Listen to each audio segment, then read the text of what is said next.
আমাদের অনেক ছাত্ররাও সংবিধান বাতিল করে দিতে চায় যে একটি জাতির আত্মজীবনী হচ্ছে সংবিধান।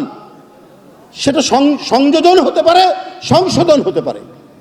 যেখানে ফ্যাসিজমের বৈশিষ্ট্য আছে সংবিধানে, ওটা বাদ দিন, ওটা বাদ দেওয়া যেতে পারে। সেটা তো রাজনৈতিক দায়িত্ব। সেটা রাজনীতিবিদরা যারা গণতন্ত্রের পক্ষে ছিলেন, যারা গণতন্ত্রের জন্য সংগ্রাম করেছে এবং যাদের সন্তান রব্বানীরা অকাতরে জীবন দিয়েছে, এই সমস্ত রাজনৈতিক দল যারা জনগণের ম্যান্ডেট নিয়ে ক্ষমতায় আসবে, তারা তো এটা করবে। এইটা হঠাৎ সব বাতিল করে দিলে পরে তো মুক্তিযুদ্ধকে অস্বীকার করা হয়, স্বাধীনতাকে অস্বীকার করা হয়। সংবিধানের মধ্যে আওয়ামী ফ্যাসিবাদ বাকশালের যে বৈশিষ্ট্য, সেটা দূরীভূত করতে হবে, কিন্তু সংবিধানের ধারাবাহিকতা থাকবে।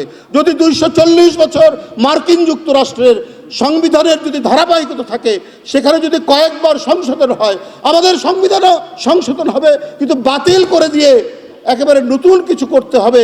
এইটা মূল স্পিরিট, স্বাধীনতা যুদ্ধের স্পিরিট, এটার সাথে এটা সাংঘর্ষিক হয়। আর ওইটা সাংঘর্ষিক হবে এই কারণে, কারণ ওই যুদ্ধে তো 30 লক্ষ লোক মারা গেছে, 2 লক্ষ মা বোনের ইজ্জত গেছে, এবং ওই যুদ্ধের একজন প্রধান সেনানী ঘোষক জিয়াউর রহমান। তখন আমরা নিজেরাই তো একটা অস্বীকৃতির মধ্যে পড়ব।